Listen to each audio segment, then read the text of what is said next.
que nosso Senhor, neste ano da graça, que começou recentemente, derrame a bênção mais abundante, a graça mais fecunda, a luz mais iluminadora sobre você, sobre sua família, sobre seus projetos, sobre todos quantos lhe são caros. 6 de janeiro, queridos irmãos, é também, o povo do interior diz, Festa de Reis, mas o nome oficial dessa festa é Epifania do Senhor.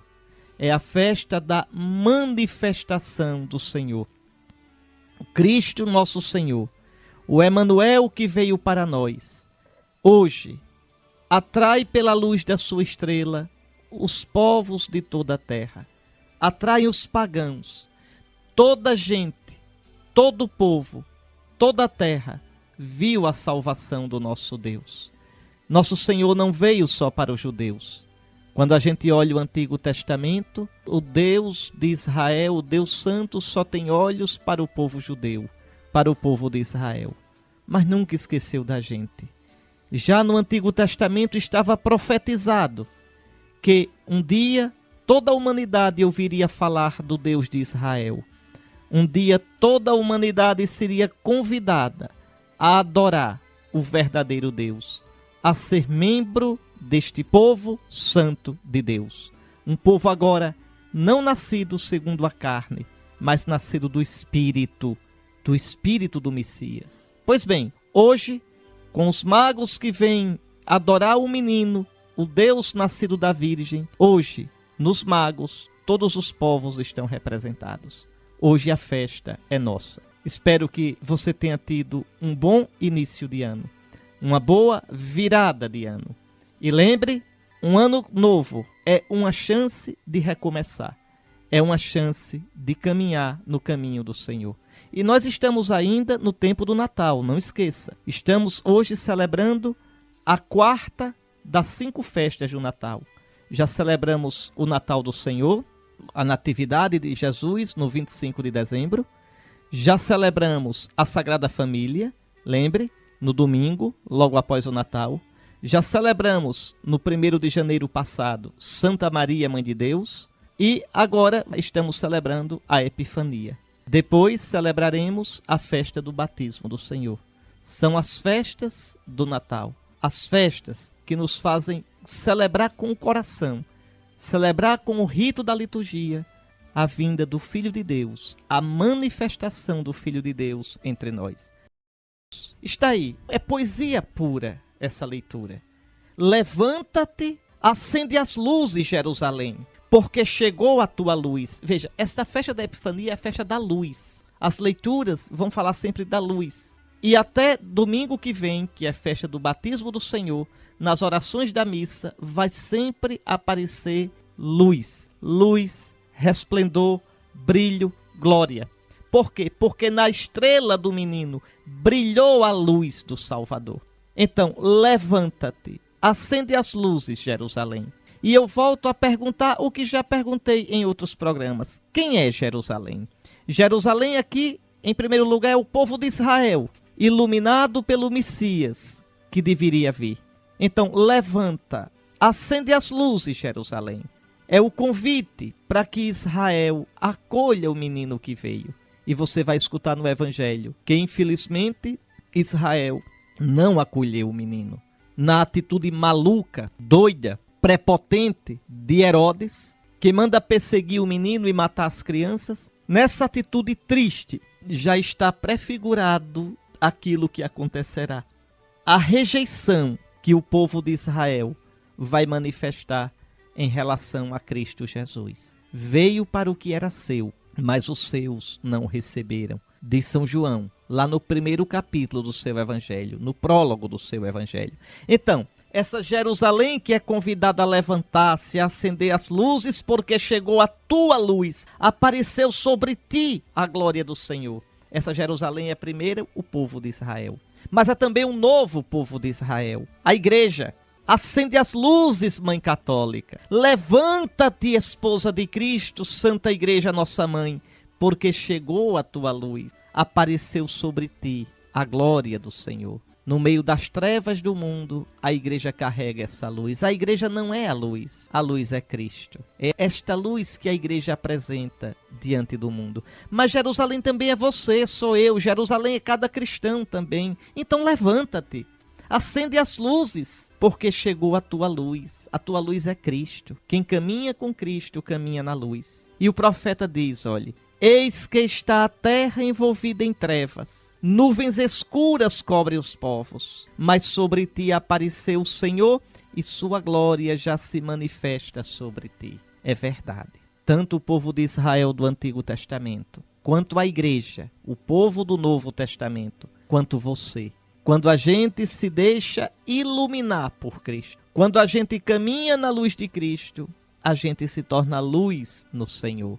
Quem me segue, disse Jesus nosso Senhor, quem me segue não anda nas trevas, mas terá a luz da vida. Quando a gente segue simplesmente a nossa cabeça, quando a gente segue simplesmente as nossas ideias, oh meu Deus, que perigo de caminhar nas trevas. Porque quantas vezes aquilo que a gente pensa que é certo é errado, aquilo que a gente reputa ser bom é mal. Quantas vezes, queridos irmãos, a nossa luz não passa de treva. Deixe-se iluminar pela luz do menino luz que nasceu para nós. Pois bem, os povos caminham à tua luz e os reis ao clarão da tua aurora. Olha aqui os magos. Por isso que os cristãos pegaram a mania de dizer que os magos eram reis. Olhe direitinho o Evangelho de Mateus, que a gente vai ler daqui a pouco.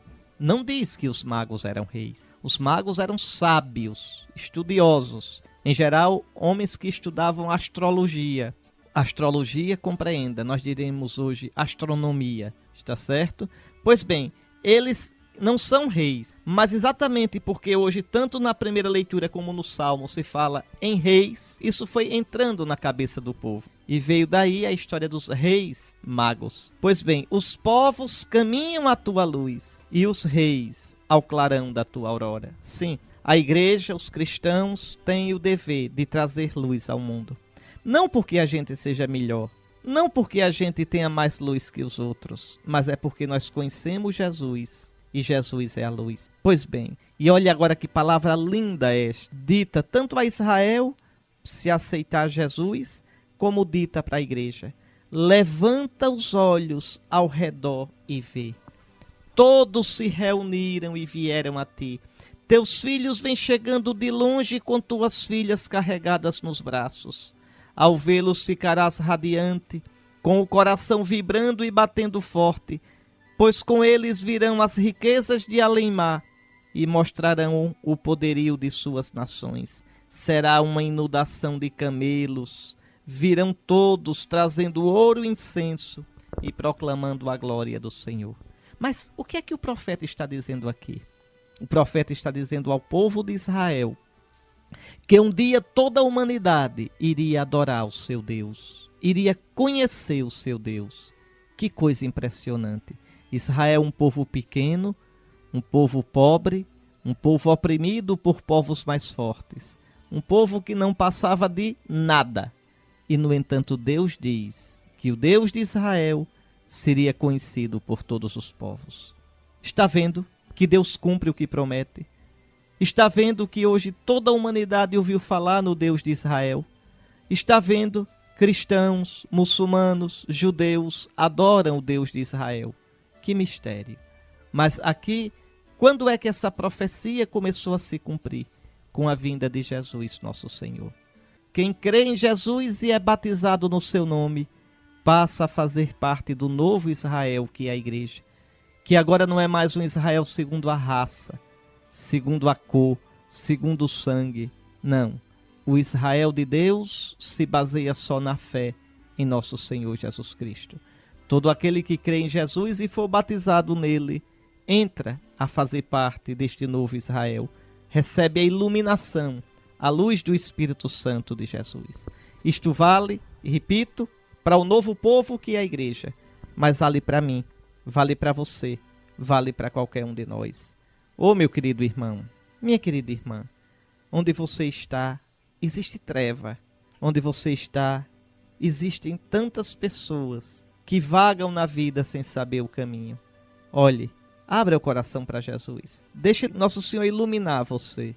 E aí sim, você será luz no Senhor. Através de você, a luz de Cristo haverá de se difundir no ambiente em que você vive, na sua família, no seu trabalho, na sua rua. Portai-vos como filhos da luz. Eis aqui a mensagem desta primeira leitura. Mas a gente só será luz se for luz no Senhor, se deixar iluminar pelo Cristo nosso Deus. E agora vamos meditar juntos, rezar juntos o Salmo 71. E aquilo que eu acabei de explicar, veja só o refrão do Salmo. As nações de toda a terra hão de adorar-vos, ó Senhor. E aí o Salmo vai falar do rei. Que rei é esse? O rei que vai governar de mar a mar. O rei que será homenageado pelos reis de longe, que virão oferecer-lhe presentes e dons. Este rei que é justo, que liberta o pobre e o fraco. Este rei que defende e salva os humildes. Que ele reine para sempre. Quem é este rei? Quem é este rei? É Jesus, nosso Senhor. Onde está o rei dos judeus que acaba de nascer? É Jesus. Deixe Jesus reinar na sua vida, meu querido irmão. Minha querida irmã. Está aí. Vamos aprofundar um pouquinho esta carta aos Efésios. Irmãos, se ao menos soubesseis da graça que Deus me concedeu para realizar o seu plano a vosso respeito, e como por revelação tive conhecimento do mistério.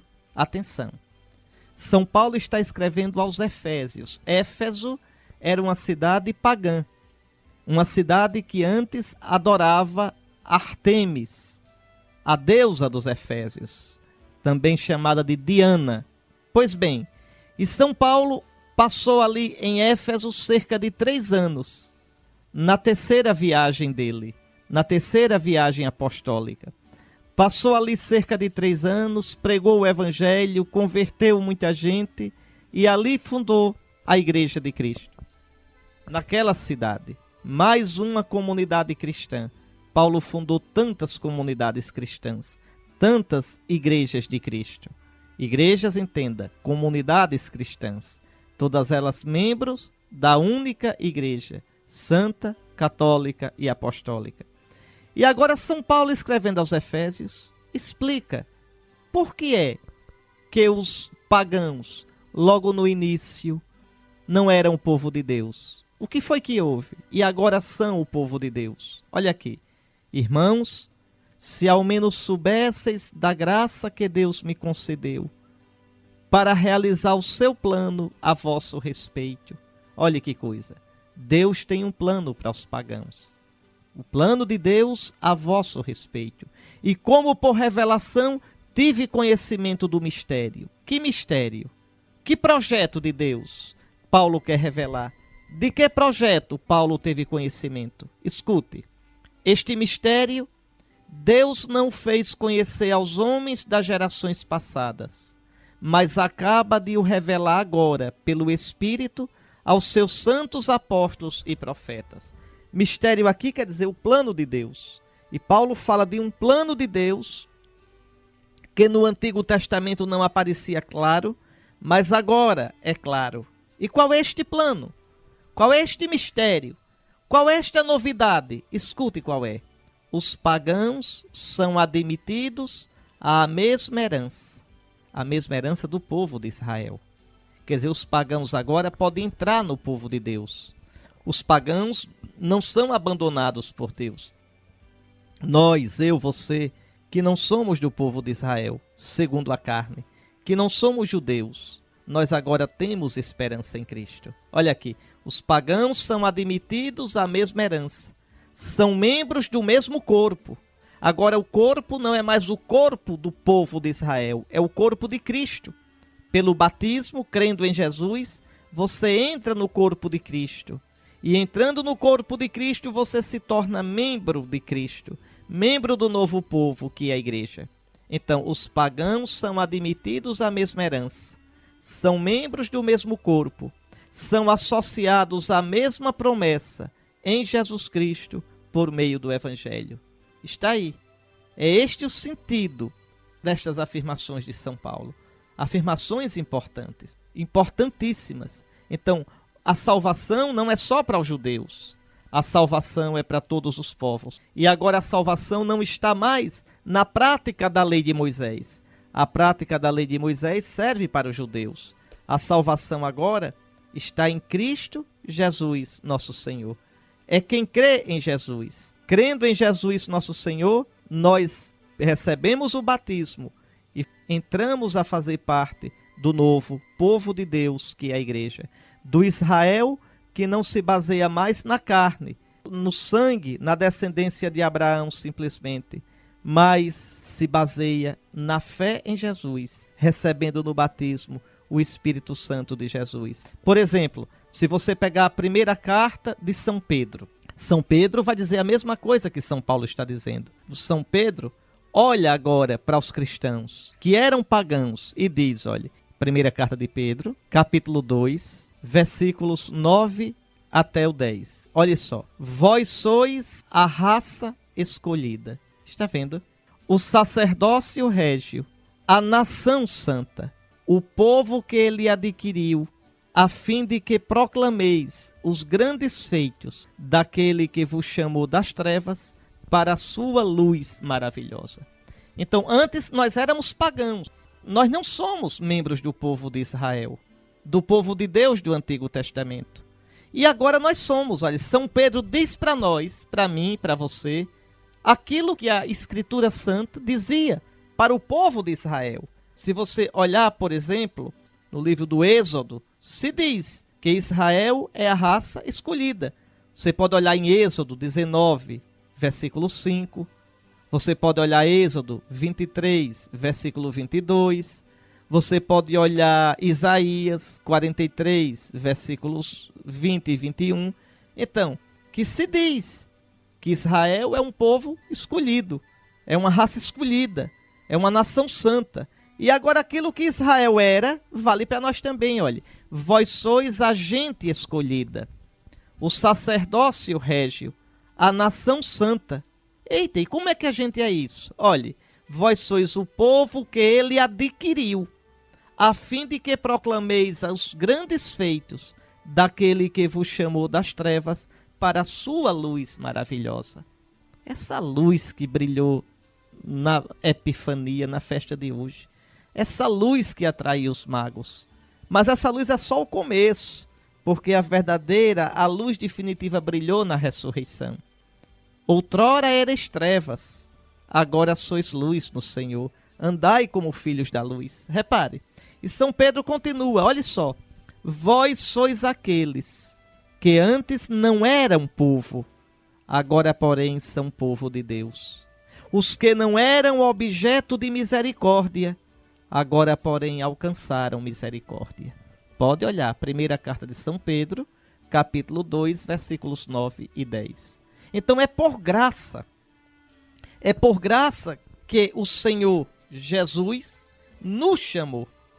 E crendo nele, nós recebemos o batismo e passamos a fazer parte da sua Santa Igreja, da nossa Mãe Católica. Nos tornamos o novo povo de Deus. Então é isso que São Paulo está dizendo. Os povos pagãos são admitidos à mesma herança de Israel. São membros do mesmo corpo de Cristo. São associados à mesma promessa em Jesus Cristo por meio do Espírito Santo. Aqui está a bênção. Aqui está a graça que nosso Senhor nos deu. Por isso a nossa alegria com a vinda do Senhor. Por isso a nossa exultação, porque os magos, deixando suas pátrias, o estrangeiro, foram atraídos pela estrela, pela luz do menino, e nele encontraram a luz. São Paulo diz tão bonito, ainda na carta aos Efésios, em outra passagem, Efésios 4, 9 a 10. Olha só, diz que Cristo subiu. Para quê? Subiu acima dos céus, a fim de encher o universo, de encher tudo, encher também a humanidade, para que sejamos nele salvos, para que nele tenhamos a vida eterna. Obrigado, Senhor Jesus. Obrigado porque pensaste em todos os povos da terra. Obrigado porque pensaste em todas as nações. Obrigado, Senhor Jesus, tu és a porta. Por ti, quem entra é salvo. Por ti, quem entra, passa a fazer parte do novo povo de Deus. Nós não temos mais o que invejar o povo de Israel. Se o povo de Israel foi chamado, Senhor Jesus, em nosso pai Abraão, foi chamado por causa de ti. Foi chamado para ser a raiz santa, da qual nasceria o novo povo que é a igreja, o povo que vive da fé em ti. Obrigado, Senhor. Obrigado, menininho luz, que fizeste a tua luz brilhar no céu, atraindo todos os povos. Ajuda-nos, Senhor. Não deixes que vivamos nas trevas, porque tua luz brilhou no horizonte da nossa vida. A ti a glória, ó Deus nascido da Virgem. A ti a glória, ó Deus feito homem. A ti a glória, Filho de Deus, feito filho de Adão. A ti a glória, tu que vieste para nos salvar, desceste para nos elevar. A ti a glória, santo e imortal Messias. Amém. Está aí. É o texto tão conhecido da visita dos magos. Vale a pena a gente reler um pouquinho junto. Tendo nascido Jesus na cidade de Belém, na Judéia, no tempo do rei Herodes. Quem é este Herodes? Este Herodes é Herodes o Grande. O Grande. E realmente, veja que coisa. Herodes foi um grande rei. Herodes embelezou o templo. O templo era meio assim, porque foi o templo construído depois do exílio de Babilônia. Não era o templo de Salomão, aquele templo glorioso que Salomão construiu. Esse templo foi destruído em 587 a.C. pelos babilônios. Quando o povo de Israel voltou do exílio, em 539, 538 a.C., uns 20 anos depois reconstruiu o templo. Mas um templozinho, uma biloinha de nada. Por quê? O povo agora é um bando de favelado, voltado do exílio. Tanto que os profetas disseram: quem viu o templo antigo e vê esse, não parece uma choupana? Mas neste templo eu darei a paz. Veja, Deus promete que naquele templo ele daria a paz. E realmente, naquele templo Jesus pregou. Esse é o segundo templo. Então, o primeiro templo é o templo de Salomão. O segundo templo foi o templo reconstruído pelos exilados e depois embelezado, engrandecido, ornamentado por Herodes. Herodes construiu muitas coisas, um palácio chique em Massada, construiu o Herodion. Herodes era um grande administrador, mas o povo o odiava. E por que o odiava? Primeiro, ele não era judeu legítimo, ele era idumeu. A Idumeia é uma região no sul de Judá. Ele era de sangue mestiço. Ele era descendente, por uma parte, dos macabeus, mas por outra parte de sangue mestiço, dos idumeus. Então não era judeu de verdade. Segundo, Herodes não tinha direito de ser rei. Ele não é da casa de Davi. Os judeus piedosos queriam um rei da descendência de Davi. Terceiro, Herodes era bajulador fino dos romanos. Por isso os romanos deram um poder enorme a Herodes. Um poder enorme. Então era Herodes o Grande. E foi realmente. Mas era, como pessoa, doido de jogar pedra. Herodes mandou matar filho, mandou matar mãe, mandou matar auxiliar dele. Era só ele desconfiar que estavam tramando contra ele. Ele tinha mania de perseguição, era paranoico. Então pronto, tá vendo? Se você fosse ministro de Herodes, podia perder a cabeça, porque se ele cismasse que você queria matá-lo, ele lhe matava primeiro. Então era um homem totalmente destrambelhado, doido. Era este rei Herodes, o rei do tempo do nascimento de Jesus. Lembra que tem um Herodes que Jesus, preso, Pilatos manda para Herodes? Se ele é Galileu, aí manda para Herodes. Aí você pode dizer, eita, que Herodes para viver. Porque já era um rei quando Jesus nasceu. E ainda está rei depois que... Não, mas não se aveste. Esse é outro Herodes. É filho desse Herodes. Esse é Herodes Antipas, filho de Herodes o Grande. Herodes o Grande é este que matou as criancinhas. Herodes Antipas é o que viu Jesus e também o condenou. Chamou de louco. Ainda tem outro Herodes, Herodes Agripa, que é aquele que era, é cada história, mas eu vou contar, tá na Bíblia, vivia com a irmã. Você vê que desmantelo, pouca vergonha, doidice, não é novidade. Vivia com Berenice, que era meia-irmã dele, está certo? E foi esse rei Herodes Agripa, neto desse Herodes Grande, que vai visitar o procurador romano, o procurador Festo. E Festo diz, olha, tem aí um Paulo que está preso, eu fui julgá-lo, eu pensava que era uma questão de lei, e é sobre um tal de Jesus que morreu e que Paulo disse que está vivo. E Herodes, Agripa e Berenice vão escutar Paulo. Então esses nomes Herodes, cuidado, são 3 personagens, tá certo? Herodes o Grande, Herodes Antipas e Herodes Agripa, tá certo? Não coce a cabeça não, não precisa decorar, basta saber assim para entender, tá certo? Então vamos lá. Agora que coisa, né? Esses grandes administradores, tão grandes, mas diante de Deus não valeram nada. Porque Deus não olha tamanho de administração, Deus olha o coração, a fidelidade. Quer ver um outro grande administrador? Um rei que foi fantástico, mas que a Bíblia mete a ripa nele sem dó nem piedade? O rei Acabe. O rei Acabe viveu no século IX a.C. Caiu na besteira de casar com Jezabel. Jezabel era aquela filha do rei de Arã, devotíssima de Baal. O pai da Jezabel se chamava Etibaal, por aí você tire. Então ela fez misérias e o profeta Elias vai brigar com Acabe. Então Acabe era um grande rei do ponto de vista político, um grande rei do ponto de vista econômico, mas a Bíblia o condena, diz que não houve em Israel ninguém como Acabe que tenha se vendido para fazer o mal aos olhos do Senhor. Aqui fica uma lição para a gente. Por isso eu estou contando essa história. Para Deus, não são primeiramente os feitos que interessam. Para Deus, primeiro interessa o coração. Se o seu coração é dele ou não. Aqui está a questão. O que Deus esperava de Acabe, o que Deus esperava de Herodes, era um coração que o amasse. Era um coração que o obedecesse, não grandes administrações. Isso vale para os padres na paróquia, para mim que sou bispo. Isso vale para você. Deus quer primeiro um coração todo para ele.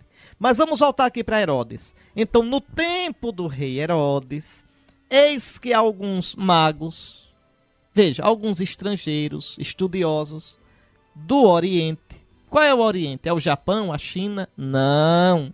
Os judeus chamavam de Oriente tudo aquilo que é depois do Rio Jordão. Podia ser a atual Jordânia, podia ser o Iraque, podia ser a atual Arábia Saudita, na Península Arábica, poderia ser a Pérsia, que hoje se chama Irã. Tudo isso aí, está certo? Se chamava Oriente. Então, os magos do Oriente chegaram a Jerusalém perguntando, imagina a confusão, onde está o rei dos judeus que acaba de nascer? Pronto, danou-se. O rei é Herodes. E Herodes é doido, já expliquei para vocês. O rei é Herodes. E Herodes matou até a mãe porque achou que ela estava conspirando contra ele. Matou a esposa. Veja, é esse doce de coco que os magos chegam fazendo essa pergunta. Imagine, nós vimos a sua estrela no Oriente e viemos adorá-lo. Primeiro, adorar. Aqui já aparece a ideia de que Cristo é Deus. Prestar uma homenagem de adoração. Tá certo? Mas também uma coisa bonita. Nós vimos a sua estrela. Os estudiosos ficam perguntando que estrela é essa? Será uma constelação? Será um cometa? Será uma supernova? Será não sei o que, não sei o que? Não interessa, a gente não vai saber.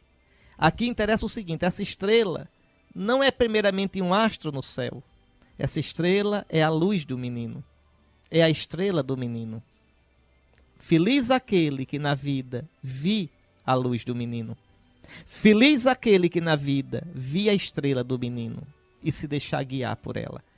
Os magos são uma coisa linda, porque como Abraão, nosso pai na fé, viu a mensagem de Deus e deixou tudo, os magos saem de sua terra, seguindo essa luz. Veja que coisa.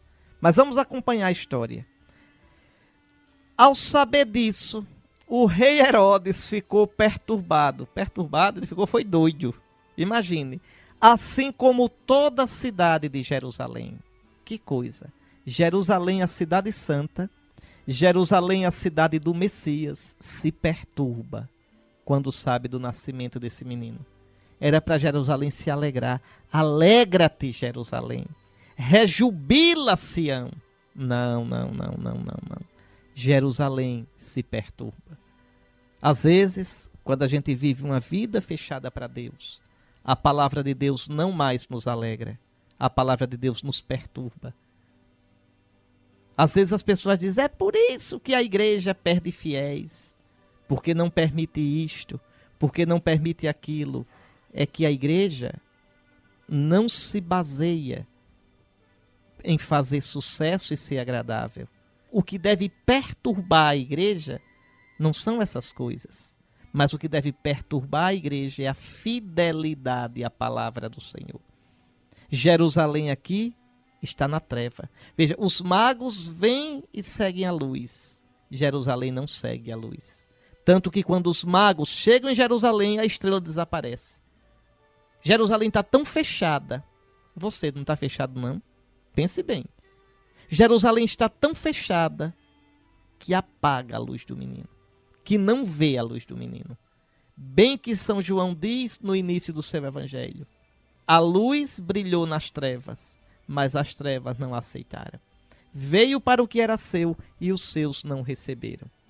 Aí Herodes, olhe, reunindo todos os sumos sacerdotes e os escribas, perguntava-lhes onde o Messias deveria nascer. Agora isso devia ser no grito, viu? Digam, descubram, senão eu bato é tudo. Não é essa uma perguntazinha delicada, não. Herodes era doido, não esqueça isso. Pois bem, eles responderam, em Belém, na Judeia. Vocês escutaram isso na leitura do 4º domingo do Advento, eu me lembro. Já faz um tempinho, mas eu me lembro. Profeta Miqueias, dizendo, e tu, Belém? Ali quando eu expliquei, eu lembrei isso. Pois bem, eles responderam, em Belém, na Judeia, pois assim foi escrito pelo profeta. É o profeta Miqueias. E tu, Belém, terra de Judá, de modo algum és a menor entre as principais cidades de Judá, porque de ti sairá um chefe, que vai ser o pastor de Israel, o meu povo. Pronto. O Messias nasceria em Belém. Então Herodes chamou em segredo os magos e procurou saber deles cuidadosamente quando a estrela tinha aparecido.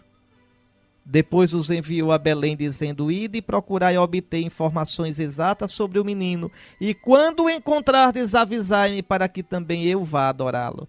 Herodes é uma raposa. Repare que assassino frio. Repare que homem perverso. Homem dissimulado, astuto. Com toda a calma, chama os magos em segredo. Vocês vão lá, vejam onde é, e venham me dizer para que eu vá adorá-lo. Repare. Veja que falsidade. Dizendo que vai adorar o menino, vai matar o menino. Pois bem, depois que ouviram o rei, eles partiram. Atenção agora. E a estrela que tinham visto no oriente ia adiante deles, até parar no lugar onde estava o menino. Veja que coisa linda. Ao verem de novo a estrela, os magos sentiram uma alegria muito grande. Ao verem de novo, eles tinham visto no Oriente, seguiram a estrela. Quando chegaram em Jerusalém, a estrela desapareceu. Em Jerusalém não se vê mais a estrela. Mas aqui, entenda, aqui tem uma lição. Quem ficou sem crer em Jesus, quem ficou preso a Jerusalém, ao judaísmo, já não vê a estrela do menino. A estrela do menino não está mais em Jerusalém. Tanto que quando Jesus vai subir aos céus, ele espera na Galileia, deixa em Jerusalém. Eu vos espero, eu vos precedo na Galileia, lá me vereis. Me vereis na Galileia, não mais em Jerusalém, não mais no judaísmo. Em Jerusalém a estrela do menino não brilha mais. Quando os magos saem de Jerusalém, Eles veem de novo a estrela e se alegram com grande alegria. Muito bem. E a estrela, então, indica onde está o menino. Quando entraram na casa, viram o menino com Maria, sua mãe. Entraram na casa. E não é numa gruta, não. Num curralzinho, não, com o presépio, né, a manjedoura. Primeiro, os magos não chegaram na noite do Natal. Chegaram depois, bem depois. Segundo, não fique triste com o que eu vou dizer, mas a gente imagina o presépio assim no campo, não é? Uma gruta, mas não foi assim. Esse presépio, primeiro, lembre a palavra presépium em latim quer dizer cocheira, manjedoura. Em geral, nas casas, existia na parte de trás, no quintal das casas, na despensa, um lugar onde os animais... Você não tem na garagem o carro? Qual era o carro daquela época? Um jumento. Então, atrás da casa, você tinha um alpendrezinho, tá certo? Para o burro dormir. E uma vaquinha de leite ali dormir. Os animais da casa. Então Jesus provavelmente nasceu num fundo de casa. Não havia lugar para eles na sala de São Lucas. Não houve um lugar para eles na casa.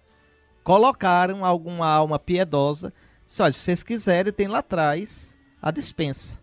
Tem lá atrás o lugar onde os animais comem. E foi lá que Nosso Senhor nasceu. No fundo de casa. Compreende? Então olha o que São Mateus diz. Quando entraram na casa... Compreendeu agora? Porque São Mateus diz na casa. Mas pode imaginar ainda bonitinho, como a gente arma o nosso presépio. Pode imaginar, não é pecado nem está errado não. Tá certo? Mas se for olhar os costumes judaicos, era assim. Os costumes da Judeia daquela época. Quando entraram na casa, viram o menino com Maria, sua mãe. Ajoelharam-se diante dele e o adoraram. Você quer encontrar o menino? Só vai encontrar se for no braço de Maria, sua mãe. Quem não gosta de Nossa Senhora, tá difícil de encontrar esse menino. Porque é no braço de Maria, sua mãe, que vão encontrá-lo. Ajoelharam-se diante dele e o adoraram. Depois abriram seus cofres e lhe ofereceram presentes, ouro, incenso e mirra. Olha, escute só o que eu vou dizer. Os magos chegam procurando quem? O que é que os magos perguntam a Herodes? Onde está o rei dos judeus? Veja, na antiguidade, todo rei tinha ao seu lado a Guebirá. Quem é Guebirá? Que história é essa de Guebirá? Guebirá é o título oficial da mãe do rei. Está certo? Por exemplo, Salomão. Quem era Guebirá no reinado de Salomão? Era Betsabeia, a mãe do rei. Se vocês olharem no livro dos reis, o segundo livro dos reis, se você depois quiser, pegue a sua Bíblia e olhe. Lá no segundo livro dos reis tem o nome dos reis de Israel. E aparece o nome da mãe do rei. Então o rei de tal ano a tal ano, quem reinou foi fulano de tal. Eu vou ler, vou pegar aqui um trecho assim do segundo livro dos reis, assim aleatório, só para você ver. Olha aqui, deixe-me ver. Vamos pegar segundo Reis, capítulo 8, versículo 25. Está certo? Vamos lá. No ano 12 do reinado de Jorão, filho de Acabe, rei de Israel, escute só. Ocosias, filho de Jorão, tornou-se rei de Judá. Atenção. Ocosias tinha 22 anos quando começou a reinar. Escute só. O nome da sua mãe era Atalia. Tá vendo? Dá o nome da mãe do rei. Por que dá o nome da mãe do rei? Porque a mãe do rei tinha um prestígio. A mãe do rei era chamada de Guebirá. Era uma mulher poderosa no reino. No Oriente, o que vale não é a esposa do rei, mas a mãe do rei. A rainha é a mãe do rei. Aqui, vejam, os magos entram na casa, entram no lugar onde está o reizinho e encontram o rei com a sua Guebirá, com a sua rainha, com a sua mãe. Olhe, quando entraram na casa, viram o menino. Onde está o rei dos judeus? Olha ele aí. Com Maria, sua mãe. Com a Guebirá, sua mãe. E aí fazem uma reverência real. Ajoelharam-se diante dele e ofereceram presentes: ouro, incenso e mirra. Esse menino é o rei. E a rainha, a Gebirá, aquela que se senta ao seu lado no trono, é sua mãe, a Virgem Maria. Compreende? Veja, é importantíssimo a gente entender estes costumes dos judeus, esses costumes do Oriente, para que a gente compreenda a Sagrada Escritura direitinho. Senão, nada feito. Por exemplo, se você olhar no segundo livro de Samuel, Betsabeia, por exemplo. Lembre, Betsabeia era a mulher de Davi. Né? Betsabeia é aquela que foi mulher de Urias. Pois bem, se você olhar no primeiro livro dos reis, tá? Primeiro livro dos reis, você pode olhar como é que Betsabeia entra diante de Davi. Veja como ela se comporta. Pegue primeiro livro dos reis, capítulo 1, versículo 15. Pegou? Ou então anote. Primeiro livro dos reis, 1:15. Olha aqui. Lá vem Betsabeia até o lugar onde está o rei Davi, seu esposo. Olhe. Betsabeia entrou, pois, no quarto do rei. Ele já estava muito velho, e Abisag, a sunamita, cuidava dele. Agora, veja como Betsabeia trata o marido. Betsabeia inclinou-se e prostrou-se diante do rei Davi. Este perguntou: que desejas? Ela respondeu: meu senhor, tu juraste pelo Senhor teu Deus a tua serva. E aí sai. Né? E aí continua. Então vejam, aqui Betsabeia não tem valor nenhum, coitado. Betsabeia aqui, agora, é apenas a esposa do rei. Entra diante do rei e se prostra. Tá vendo? Ela é somente a esposa. Muito bem. Davi morre e aí vem Salomão. Salomão agora é o rei. Salomão agora é realmente aquele que manda. E aí, veja agora Betsabeia com o filho Salomão como é. Leia 1 Reis 2, veja o versículo 19. Betsabeia foi até o rei Salomão para falar a respeito de Adonias. Olha agora quando Betsabeia entra na sala, repare. O rei levantou-se e veio a seu encontro, prostrou-se diante dela e depois sentou-se no trono. Puseram também um trono para a mãe do rei, a qual sentou-se à sua direita. Está aí. À direita está a rainha, toda ornada de ouro de Ofir, diz o Salmo. Ofir é a atual Somália, um país miserável hoje, mas que tinha fama naquele tempo de ter um ouro de primeira. Vejam que coisa. Maria é esta Gebirá. Maria é a mãe do rei. É a rainha à direita do rei. Quando os magos entraram na casa, viram o rei dos judeus que acabara de nascer. Viram o menino com Maria, sua mãe. E se ajoelham diante dele e oferecem presentes: ouro, incenso e mirra. Ouro porque ele é rei. Incenso porque ele é Deus. Mirra, que é um perfume amargo, usado também nos funerais. Mirra para aquele que morrerá por nós. E finalmente, avisados em sonho para não voltarem a Herodes, retornaram à sua terra seguindo outro caminho. É isso. Quem encontra o menino, segue por outro caminho. Quem encontra o menino, quem se deixa guiar pela luz do menino, volta por outro caminho. Ô meu irmão, ô minha irmã, que você, que eu, voltemos por outro caminho. Que a gente mude a rota de nossa vida cada vez mais para seguir Jesus. Queria terminar com essa oração tão bonita dos orientais. Ó Cristo, que podemos oferecer-vos por vos terdes manifestado sobre a terra na nossa humanidade. Com efeito, cada uma das vossas criaturas exprime a sua ação de graças, e a vós traz os anjos o seu canto, o céu uma estrela, os magos os seus dons, os pastores a admiração, a terra uma gruta, o deserto uma manjedoura, e nós uma virgem mãe. É isto que a nossa raça deu a Jesus, uma mãe, uma mãe da nossa raça. Que ela interceda por nós, ela que é a Gebirá no reino de Cristo. Ela que é a mãe do rei. Bendito seja o nome do Senhor, agora e para sempre. O nosso auxílio está no nome do Senhor, que fez o céu e a terra. Abençoe-vos o Deus Todo-Poderoso, Pai, Filho e Espírito Santo. Fique em paz, meu irmão.